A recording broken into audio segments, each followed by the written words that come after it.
Jadi kenapa kau diutamakan hutang Allah tapi tidak diutamakan hutang anak Adam? Okey. Jadi oleh kerana masa tidak sempat untuk hamba huraikan panjang lebar, okey, hamba cuba huraikan masalah hak yang diajukan oleh orang tersebut pada malam ni agar dia mengetahui kenapakah ulama mazhab Imam Syafi'i berhujah dengan hujah ni. Kita kena tahu, yang pertama sekali kita kena tahu bahawasanya agama hukum hakam di dalam agama kita adalah berpandukan kepada Quran dan hadis. Okey, itu hak yang pertama sekali.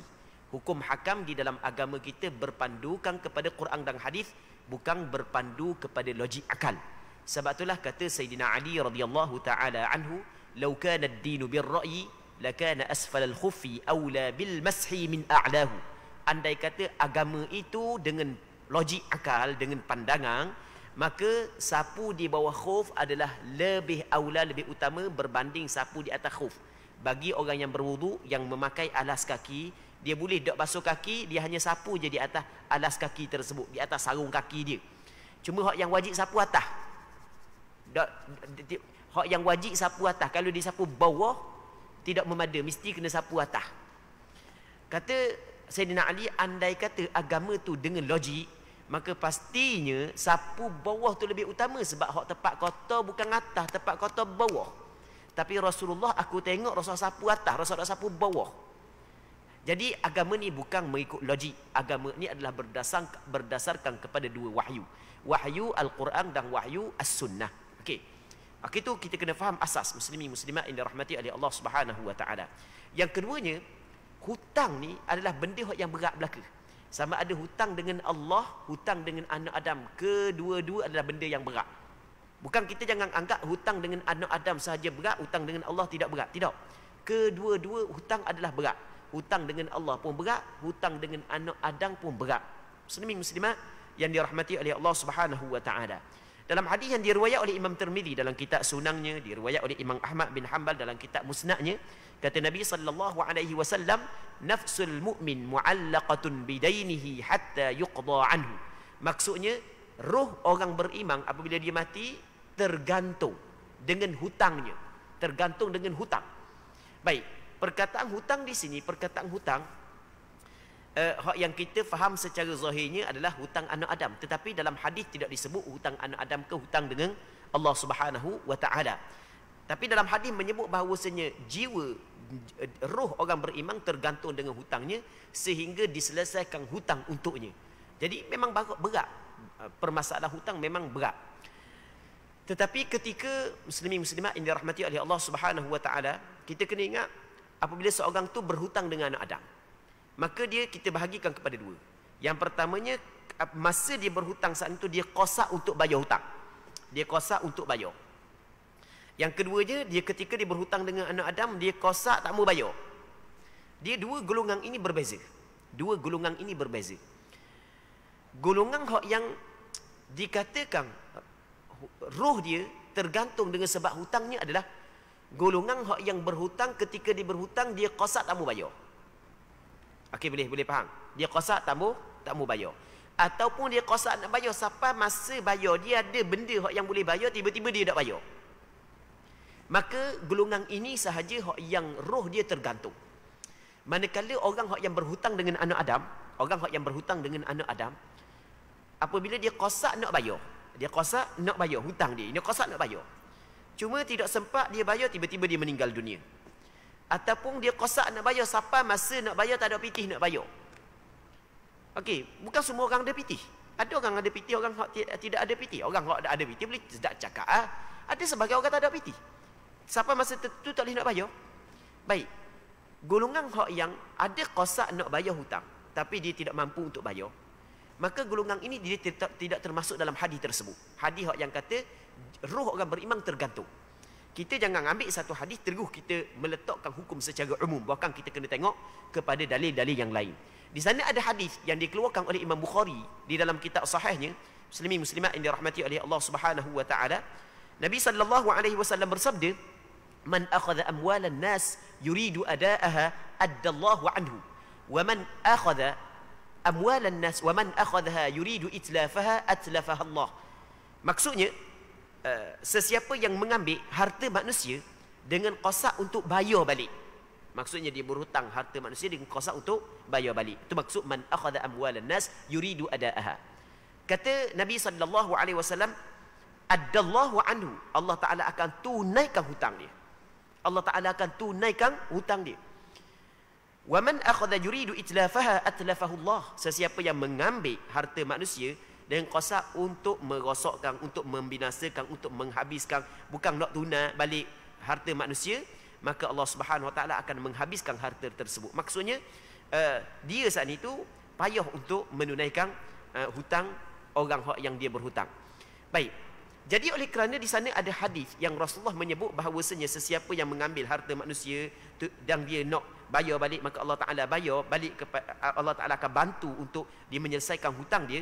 Maka sebab itulah ulama menyebut bahawasanya orang yang kata roh dia tergantung dengan hutang dia adalah golongan yang dia ketika dia ambil hutang dengan orang, dia tidak kuasa untuk bayar, ataupun dia kuasa untuk bayar tapi sampai masa nak bayar dia buat berat untuk bayar. Golongan ni. Sebab itulah kalau kita buka dalam sebagai contoh, Qadhi Al-Iyad, seorang ulama hadis, dalam kitab Ikmalul Muallim, dia mensyarahkan hadis ni. Dia katakan wa yakunu hadha fi man lahu biqada'i ma 'alaihi min ad-dain. Hal ini berlaku kepada orang yang memiliki sesuatu untuk melunasi hutangnya. Jadi kalau dia tidak mempunyai benda yang dia dapat melunasi hutangnya, maka dia tidak termasuk dalam golongan ini. Begitu juga Imam Asy-Syaukani dalam kitab Nailul Awtar menyebut wa hadha muqayyadun biman lahu malun yuqda minhu dainu wa amma man la mala lahu ومات عازما على القضاء فقد ورد في الحديث ما يدل على أن الله تعالى يقضي عنه بل ثبت أن مجرد محبة المديون عند موته للقضاء موجبة لتولي الله سبحانه وتعالى لقضاء دينه. Maksudnya hal ini terikat pada orang yang memiliki harta yang dapat ia melunaskan hutangnya. Adapun orang yang tidak memiliki harta dan ia mati sedangkan ia bertekad untuk melunaskan hutangnya, maka telah ada beberapa hadis yang menunjukkan bahawa Allah Ta'ala akan melunaskan untuknya. Bahkan sabit dalam hadis bahawasanya semata-mata timbul dari hati orang yang berhutang perasaan kasih untuk menunaikan hutangnya, ia mewajibkan mendapat pertolongan Allah untuk melunasi hutangnya tersebut. Baik. Jadi muslimin muslimat yang dirahmati oleh Allah Subhanahu Wa Ta'ala, hutang anak Adam memang berat, tetapi bukanlah bermaksud hutang dengan Allah tidak berat. Kedua-dua hutang semuanya berat belaka.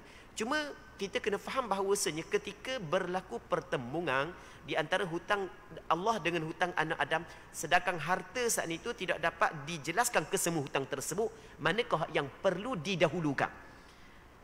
Mendahulukan hutang Allah ke mendahulukan hutang anak Adam perlu kepada sandaran dalil. Okey, boleh faham kan? Sebab kita kepada hukum hakam agama berdasarkan kepada wahyu Quran dan hadis. Apakah sandaran dalilnya? Ulama mazhab Imam Syafi'i melihat kepada hadis yang dikeluarkan oleh Imam Bukhari dalam kitab sahihnya. Hadis sahih kata Rasulullah, fadainullahi ahaqqu an yuqda. Hutang Allah yang patut ditunaikan, hak yang lebih utama ditunaikan. Maka kata ulama mazhab Imam Syafi'i berpandukan kepada hadis ini bahawasanya apabila harta si mati tidak mencukupi untuk melunasi hutang segala hutangnya, dalam masa yang sama dia berhutang dengan Allah, dia berhutang dengan anak Adam, utamakan hutang pembayaran hutang Allah. Manakala hutang anak Adam dia tidak mampu bayar, nak buat lagu mana? Maka anak Adam hak yang orang berhutang dengan dia dan orang tidak mampu untuk bayar hutang dia saat ni itu, muslimin muslimat yang dirahmati oleh Allah Subhanahu Wa Ta'ala, dia ni diuji atau dipanggil benda, dia ditimpa musibah, dia uji. Orang yang diuji oleh Allah Subhanahu Wa Ta'ala dengan musibah-musibah tersebut pasti ada pembayarannya, tidak di dunia, di akhirat.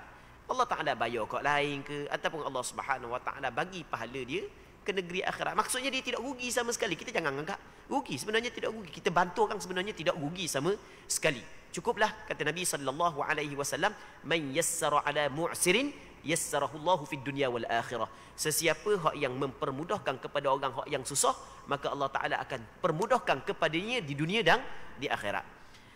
Hak yang hamba kabur saat itu adalah hak yang disebut dalam mazhab Imam Syafi'i.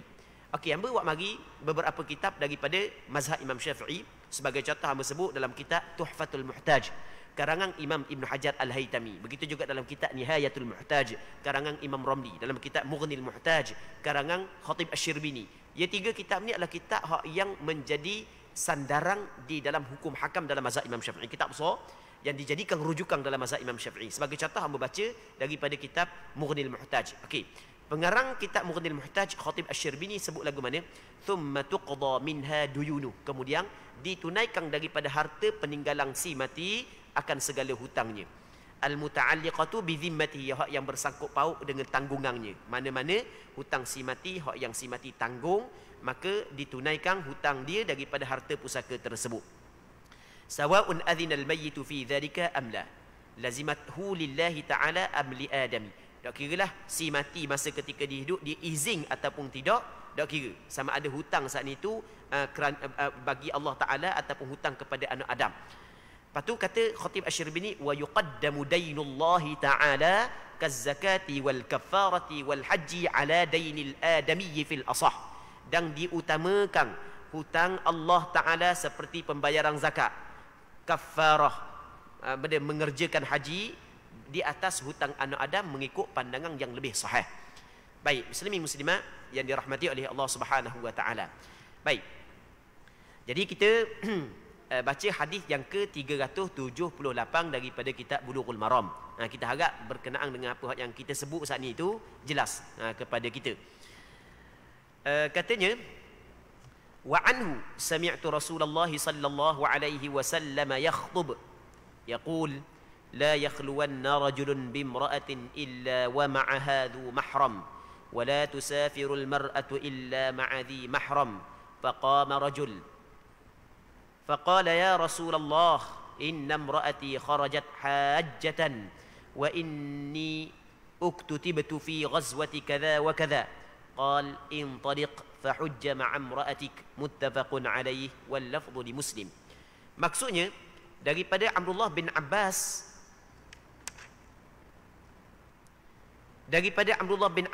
radhiyallahu taala anhuma, katanya, aku pernah mendengar Nabi sallallahu alaihi wasallam bahawa aku pernah mendengar Rasulullah sallallahu alaihi wasallam bersabda di dalam khutbahnya. Jadi Rasul pada hari itu Rasul berkhutbah. Rasul menyampaikan ucapan-ucapan dia kepada para sahabat. Apa kata Rasulullah? Jangan sekali-kali seorang lelaki berdua-duaan dengan wanita lain kecuali ditemani oleh muhrimnya. Dia tulis perkataan muhrim. Salah sebenarnya, bukan muhrim, kena kata mahram. Dia sebenarnya mahram lain daripada muhrim. Dia mahram adalah orang yang haram nikah dengan kita, tu mahram. Muhrim ni orang yang sedang berihram dengan haji dan umrah. Okey, itu penggunaan dalam bahasa Arab. Cuma kita pada hari ni kita kata muhrim. Itu sebenarnya dalam penggunaan bahasa Arab tidak betul sebenarnya. Muslimin muslimat yang dirahmati oleh Allah Subhanahu wa taala. Kita kata mana? Ada dia mari seorang ke bersama dengan muhrim dia, ataupun ni muhrim saya sebagai contoh. Sebenarnya bukan muhrim, mahram. Dia muhrim lain daripada mahram. Mahram adalah orang yang haram berkahwin dengan seseorang. Mak kita mahram kita, adik perempuan kita mahram kita, anak perempuan kita mahram kita. Manakala muhrim adalah orang yang sedang berihram, sama ada berihram dengan haji ataupun berihram dengan umrah. Okey, itu muhrim. Okey, kita ada perbezaan di antara muhrim dengan mahram. Muslimin muslimat yang dirahmati oleh Allah Subhanahu wa taala. Katanya, jangan sekali-kali seorang lelaki berdua-duaan dengan wanita lain kecuali ditemani oleh mahramnya. Baik, jadi kita orang lelaki, kita nak berdua-duaan dengan perempuan, hukum dia adalah diharamkan, tak boleh. Cakap kita ni berkhalwat dengan perempuan, hukum dia adalah tidak dibolehkan. Allah, di tempat kita ni banyaklah, banyak. Kadang-kadang boh dengan staf, duduk dalam bilik tutup gelap. Boh kata tak apa staf aku, tapi sama-sama muda. Dia ingat dia tu malaikat kali. Jadi kita kena ingat, kita boh ke, kita bukan boh ke, kita terikat dengan hukum hakam. Tu kita kena ingat. Dalam kita mencari rezeki, jangan sekali-kali kita melakukan perkara yang dimurkai oleh Allah. Antara perkara yang dimurkai oleh Allah adalah berkhalwah. Jadi orang lelaki dengan seorang lelaki, seorang puang duduk dalam satu tempat yang tertutup, hal ini dilarang oleh syarak. Rasulullah sallallahu alaihi wasallam cukup melarang perkara ini. Sehingga kan dalam hadis yang lain, yang diriwayat oleh Imam Ahmad bin Hanbal, kata Nabi sallallahu alaihi wasallam, "Man kana yu'minu billahi wal yaumil akhir." Tengok kata Rasulullah, sesiapa yang betul-betul beriman kepada Allah dan hari akhirat. Rasul kata lagu tu. Orang yang betul-betul beriman kepada Allah dan hari akhirat, fala yakhluwanna bimra'atin laysa ma'hadhu mahram minha. Jangan sekali-kali dia berkhalwat, dia bersendirian dengan seorang perempuan yang tidak ada bersamanya mahram. Sebab mana? Fa inna thalithahuma asy-syaitan. Kerana sesungguhnya orang yang ketiga adalah syaitan. Syaitan dia goda. Kita dengan orang puang ni kita kena ingat bukanlah dia seperti kucing dengan ikan. Kucing dengan ikan, kucing je gerak, ikan duduk situ je. Dia seperti minyak dengan api, sama-sama gi. Okey, boleh fahamkan perbezaan? Gitu kalau kita nak buat perbandingan. Orang puang ada nafsu, orang lelaki pun ada nafsu. Baik. Jadi itu kita kena jaga muslimin muslimat yang dirahmati oleh Allah Subhanahu wa taala. Dia sebenarnya kita nak membenteras berzina dalam masyarakat ni, dia sebenarnya kita kena banteras muqaddimah zina. Sebab itulah kalau kita tengok Allah Subhanahu wa taala ketika melarang zina, Allah Taala dak kata mu jangan berzina, tapi Allah Taala kata lagu mana? La wala taqrabu zina, mu jangan menghampiri zina. Maksudnya muqaddimah dia tu kita kena larang dah. Kita kena halang start daripada muqaddimah lagi. Termasuklah berkhalwat seorang lelaki dengan seorang perempuan. Ini dilarang oleh Nabi sallallahu alaihi wasallam, sehingga kan kata Rasulullah lagu mana? Orang yang betul-betul beriman kepada Allah dan hari akhirat, jangan sekali-kali dia berkhalwat dengan perempuan. Jangan. Kalau orang tu betul-betul beriman kepada Allah dan hari akhirat. Orang yang berkhalwat dengan seorang perempuan, orang tu sebenarnya orang yang iman dia sebenarnya tidak sempurna.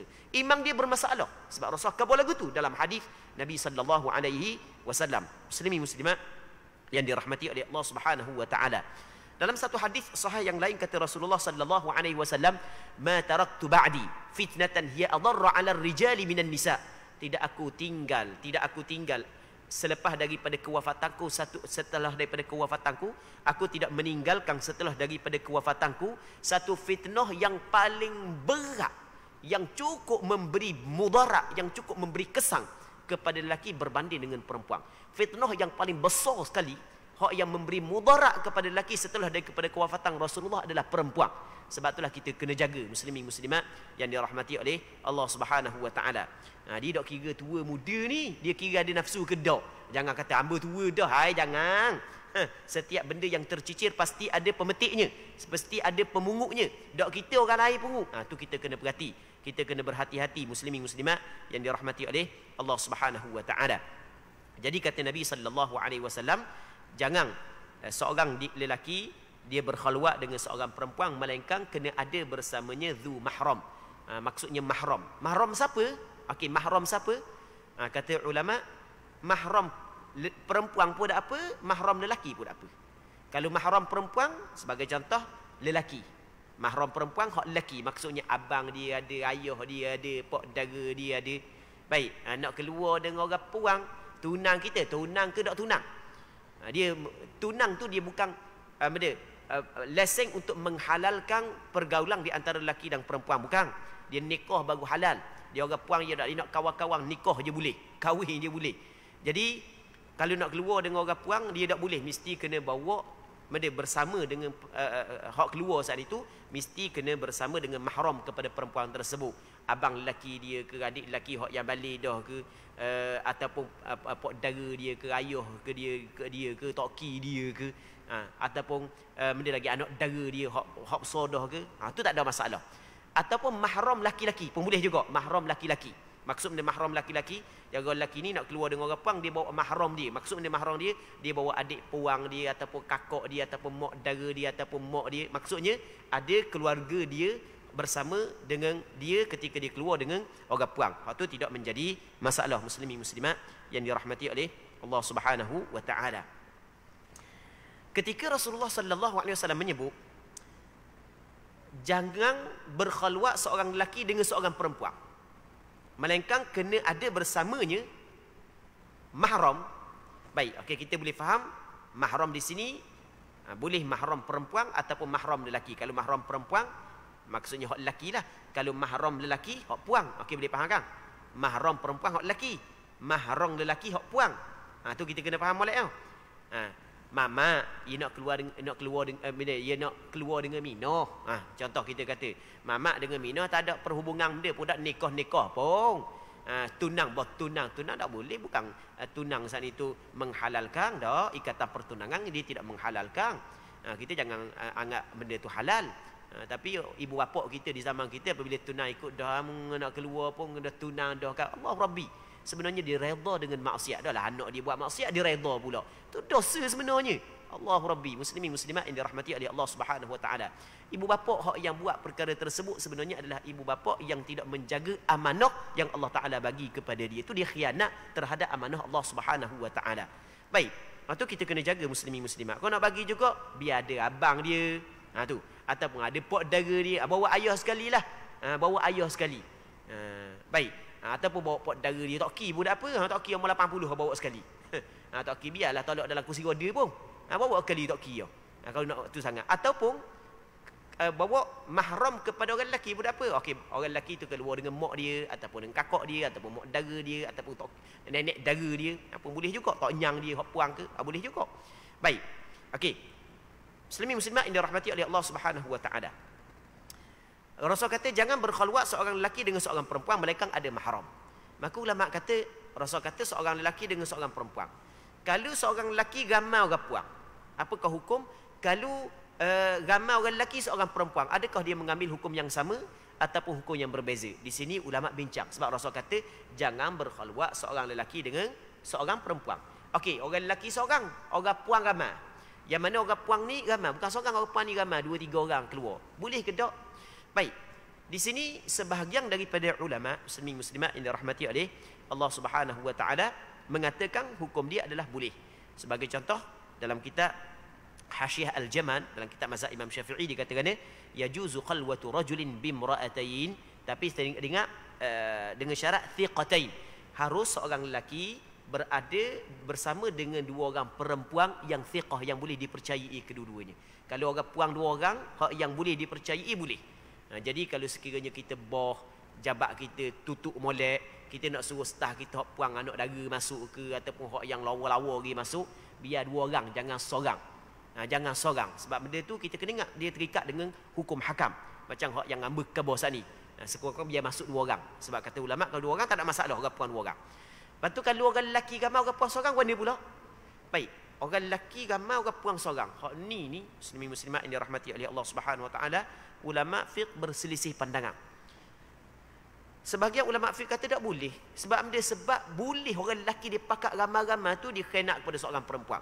Dan kalau kita tengok banyak berlaku dalam masyarakat kita kan, 2-3 orang lelakinya kejong seorang perempuan kan. Jadi oleh kerana untuk mengelak daripada fitnah tersebut tak boleh juga. Okey, pandangan sebahagian daripada ulama. Pandangan sebahagian yang lain mengatakan muslimin muslimat yang dirahmati oleh Allah Subhanahu wa taala, boleh kalau sekiranya ada kebiasaan adat masyarakat tu, kalau orang lelaki ramai orang puang seorang, dia tidak akan terjadi benda-benda yang dilarang oleh agama. Baik, tidak akan terjadi benda yang dilarang oleh agama, kita kata gangguan seksual ke ataupun zina dan seumpamanya, maka ketika itu dibolehkan. Muslimin muslimat yang dirahmati oleh Allah Subhanahu wa taala. Dalam masalah ni kita kena berhati-hati. Dalam masalah ni kita kena berhati-hati. Kita oleh kerana kita start daripada kecil lagi kita bebas bergaul, di start daripada sekolah apa semua sekali, akhirnya kita tidak mengambil berat, sedangkan di sana ada hukum yang ditetapkan oleh agama kita. Jadi kita kena ambil berat dalam masalah ni. Kita jangan jadikan benda yang biasa kita lakukan, rupa-rupanya di dalam perkara yang biasa kita lakukan ada kemurkaan Allah. Itu yang kita perlu kena jaga muslimin muslimat yang dirahmati oleh Allah Subhanahu wa taala. Baik. Seterusnya kata dia jangan sekali-kali seorang lelaki berdua-duaan dengan wanita lain kecuali ditemani oleh mahramnya. Dia kalau tempat tidak tertutup, tu boleh tahan sikit. Kalau tempat tidak tertutup, yang masalahnya tempat tertutup. Maksudnya kalau pergi kedai makan, duduk atas satu meja, orang puang duduk alik ini, orang lelaki duduk alik ini. Lepas tu sekitar dia saat ni tu ramai orang, maka hak tu boleh tahan sikit. Maksudnya dia tidaklah berkhalwat ketika tu. Cuma kena jagalah pandangan perempuan tu, kena jaga pandangan mata, orang lelaki pun kena jaga pandangan mata. Tu hak yang diperintah oleh agama kita. Baik. Seterusnya kata dia, dan janganlah seorang wanita bermusafir melainkan ditemani oleh mahramnya. Kata Rasulullah, orang puang kalau dia nak bermusafir jangan, melainkan bersama dia kena ada mahram dia. Maksudnya tak boleh orang puang bermusafir seorang. Baik. Dalam masalah orang puang bermusafir, mesti ditemani mahram. Kalau orang puang tu bermusafir, ada bersama dia abang dia, pak dara dia, ayah dia, sepakat ulama mengatakan harus dia bermusafir. Tetapi kalau dia musafir seorang, tak ada mahram, baik, di sini ulama berbeza pandangan, boleh ke tak? Majoriti ulama kata tak boleh. Majoriti ulama kata tak boleh sebab secara jelas disebut dalam beberapa hadis yang sahih Rasulullah larang. Baik, namun sebahagian daripada ulama melihat bahawasanya bermusafir perempuan hak yang dilarang oleh Rasulullah bukan dilihat kepada semata-mata bermusafir, tetapi dilihat kepada adalah fitnah ataupun mudarat hak yang akan berlaku kepada perempuan tersebut. Jadi oleh kerana nak jaga kemuliaan perempuan, nak jaga orang puang ni, syarak nak bagi orang puang pergi bermusafir seorang melainkan ada mahram.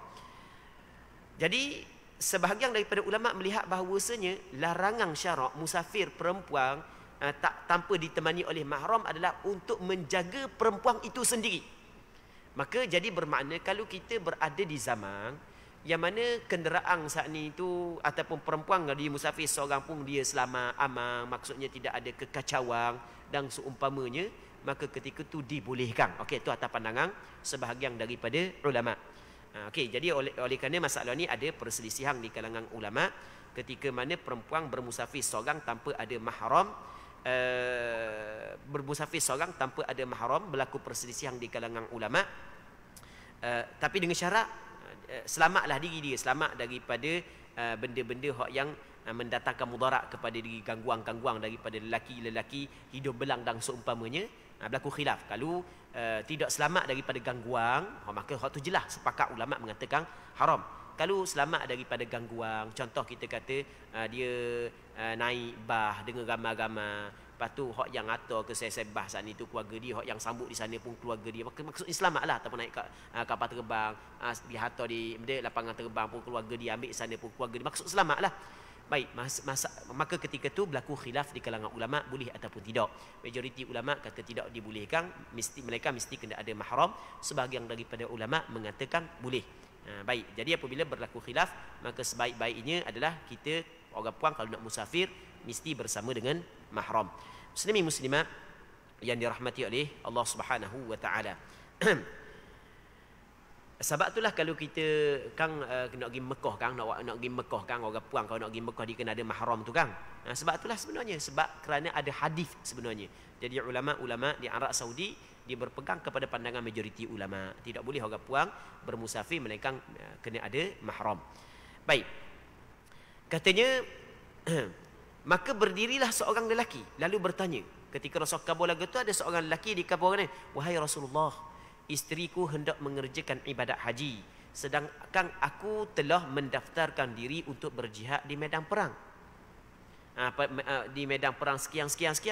Jadi sekarang ni isteri aku nak pergi buat haji, tapi aku yang sepatutnya menemani dia, aku akan menyertai suatu pasukan akan berperang. Maka kata Nabi SAW kepada dia, baginda SAW menjawab, pulanglah kamu dan tunaikanlah haji bersama isterimu. Rasulullah suruh, okey tak apalah, mu nak pergi perang, mu dikecuali seorang. Lepas tu sebab dia, sebab mu kena temang isterimu untuk mengerjakan haji. Kerana orang puang tak boleh pergi seorang. Itu maksud daripada hadis ni. Baik. Seterusnya katanya, wa anhu anna an-nabiy sallallahu alaihi wasallam sami'a rajulan yaqul labbaika an shubrumah. Qal man shubrumah? Qala akhul li aw qaribun li. Qal hajajta an nafsik? Qala la. Qal hujja an nafsik thumma hujja an shubrumah. Rawahu Abu Dawud wa Ibn Majah wa sahhahu Ibn Hibban wal rajihu 'inda Ahmad waqfuh.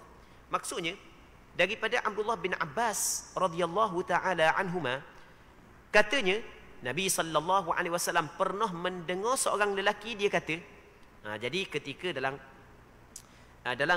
hajjatul wada', Rasul dengar seorang lelaki dia kata mana, labbaika an shubrumah. Maksudnya dia kata labbaika an shubrumah. Shubrumah ni nama orang. Baik.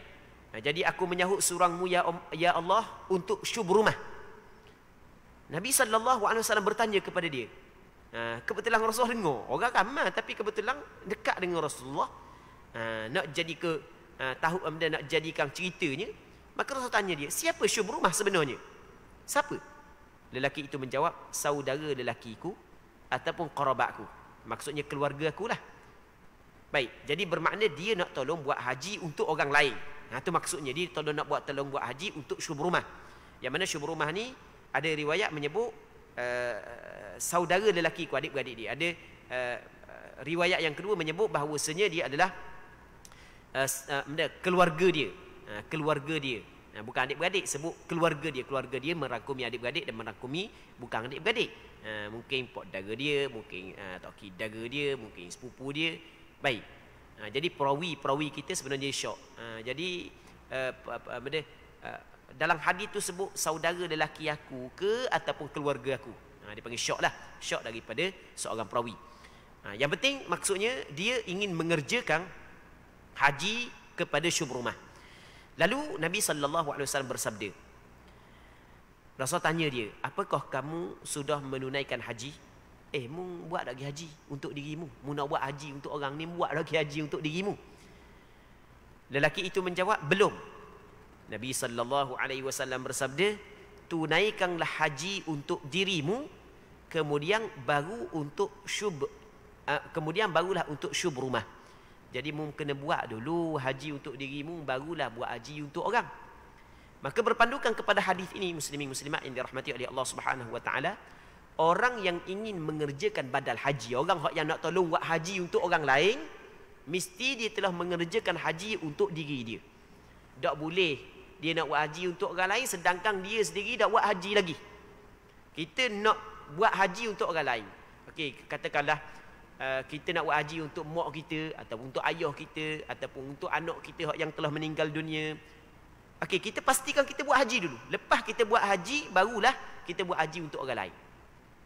Dia buat haji ni sekali je setahun. Sekali je setahun. Dia bukan boleh buat mula kita buat haji untuk kita tahun sama, lepas tu kita buat haji untuk orang lain. Tak boleh. Dia sekali je setahun. Muslimin muslimat yang dirahmati oleh Allah Subhanahu wa taala. Dia ada juga masa hamba duduk Mekah dulu, hamba duduk Bukit Ajiat di Mekah dulu. Hamba dengarlah daripada sahabat-sahabat di sana duduk sebut, pelajar-pelajar sana dia kata ada juga orang-orang yang ambil upah haji orang Indonesia, orang negara mana, dia ambil upah haji tu. Dia ambil murah je upah haji murah. Tapi sekali buat tu untuk 5 orang. Tu ngaruk tu mana boleh. 5 orang kampung sekali mana boleh. Sebab itulah kalau nak upah haji jangan cari orang murah sangat. Memang kita nak cari orang murah, tapi masalah takut jadi gitulah. Cari orang mahal sikit. Cari orang yang boleh dipercayai. Mai ambil 5-6 orang buat sekali haji tu tak betul, tu salah gitu. Jadi kalau sekiranya boleh, Rasul kata tak apa, buat haji untuk mu sekali dengan Syubrumah. Buat dua-dua sekaligus. Tak boleh. Dia seseorang je. Jadi kalau mu nak buat lagi haji, buat untuk mu dulu. Lepas tu akan datang baru buat untuk Syubrumah. Tahun akan datang. Muslimin muslimat yang dirahmati oleh Allah Subhanahu wa taala. Hadis ini adalah hadis yang dikeluarkan, yang diriwayat oleh Imam Abu Daud dalam kitab Sunangnya, juga diriwayat oleh Imam Ibnu Majah dan dinilai sahih oleh Imam Ibnu Hibban. Tetapi mengikut pandangan Imam Ahmad bin Hanbal bahawasanya hadis ini adalah hadis mauquf. Maksudnya hadis mauquf ni bukan perkataan Rasulullah tapi perkataan Abdullah bin Abbas. Dia hadis marfu, perkataan Rasulullah, perbuatan Rasulullah, pengakuan daripada Rasulullah. Tapi kalau kata hadis mauquf, itu adalah perkataan sahabat ataupun perbuatan sahabat. Ini perkataan sahabat, bukan perkataan Rasulullah. Jadi pendek kata berlaku khilaf lah di kalangan ulama hadis. Sebenarnya ini perkataan Rasulullah ke perkataan sahabat? Sebab tengok ada sanad perkataan Rasulullah, ada sanad perkataan sahabat. Hak mana sih? Ulama-ulama hadis hak yang pakar dia kaji. Maka di sini ada hak yang mengatakan ini adalah perkataan Rasulullah dan ada hak yang mengatakan ini adalah perkataan sahabat. Muslimin muslimat yang dirahmati oleh Allah Subhanahu wa taala. Seterusnya katanya wa anhu qala khatabana Rasulullah sallallahu alaihi wasallam faqala inna Allah kataba alaikumul hajj faqama al-Aqra' bin Habis faqala afi kulli 'amin ya Rasulullah qala law qultuha lawajabat al-hajj marrah fama zada fahuwa tatawwu' rawahu al-khamsah ghayra at-Tirmidzi.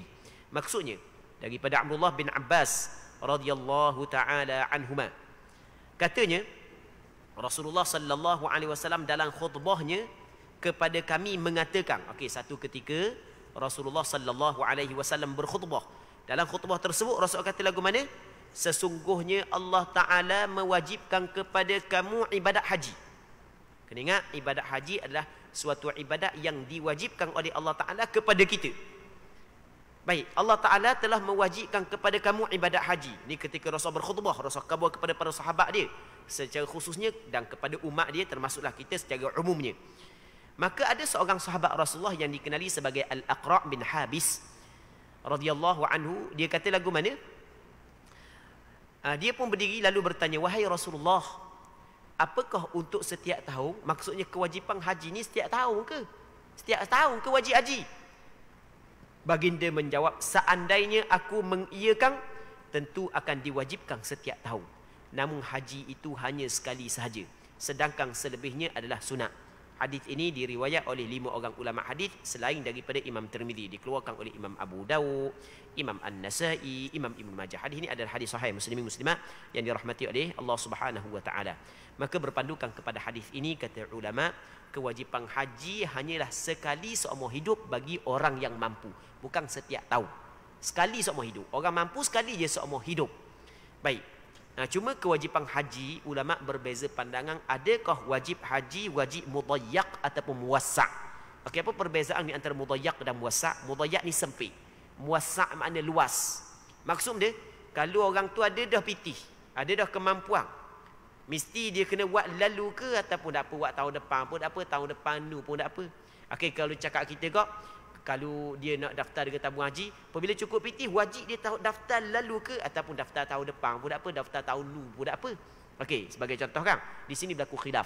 Sebahagian ulama kata wajib mudayyak. Apabila mung ada kemampuan, okey, ada kemampuan tu kena daftar lalu dah. Mesti kena buat haji lalu dah. Dah nak beli kereta baru dulu lah. Kereta kenderaan dia dah, ada dah. Okey, nanti tak boleh. Kereta baru kemudian kena pergi buat daftar haji dulu, daftar haji dulu. Okey, itu sebahagian ulama. Sebahagian ulama kata tak, kewajipan mengerjakan haji adalah kewajipan muwassa' luas. Maksudnya kita wajib dah tahun ni, kalau kita daftar tahun ni pun tak apa, daftar tahun depan, tapi kena ada tekad dalam hati nak pergi. Kena ada tekad dalam hati nak pergi haji. Tahun depan ke, tahun depan akan datang ke, muslimin muslimat yang dirahmati oleh Allah Subhanahu wa taala. Orang yang ada kemampuan, orang yang ada kemampuan, duit banyak apa semua sekali, tapi dia tidak ambil cara pun nak buat haji, maka dia berdosa. Dia berdosa sebenarnya. Kalau kita tak buat lalu, kita kena azam dalam hati untuk buat tahun-tahun akan datang. Tidak berdosa. Sebab kita telah meninggal benda yang diperintah, yang diwajibkan oleh Allah Ta'ala kepada kita. Semoga Allah Subhanahu wa taala mengampun kesilapan dan kesalahan kita. Baik. Katanya wa asluhu fi Muslim min hadis Abi Hurairah radhiyallahu anhu. Asal hadis ini berada dalam kitab Sahih Muslim yang diriwayatkan olehnya melalui hadis Abu Hurairah. Tadi daripada hadis Abdullah bin Abbas, ini daripada adik hadis Abu Hurairah. Jadi untuk malam ni kita berhenti sini dulu. InsyaAllah kita sambung balik pada malam-malam yang akan datang kalau sekiranya dipanjangkan umur.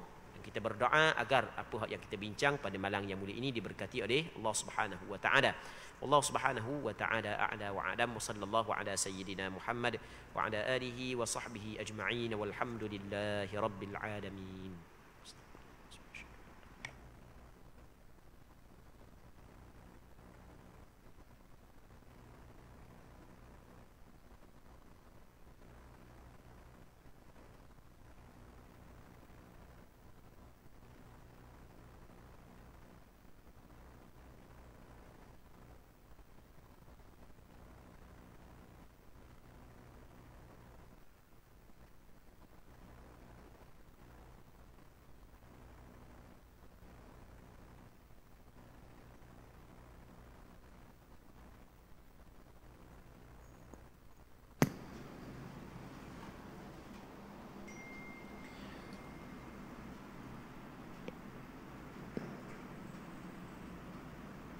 Allah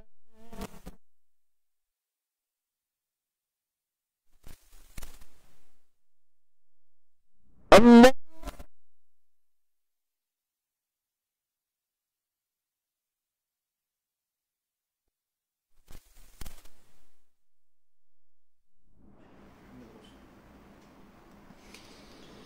Asyhadu an la ilaha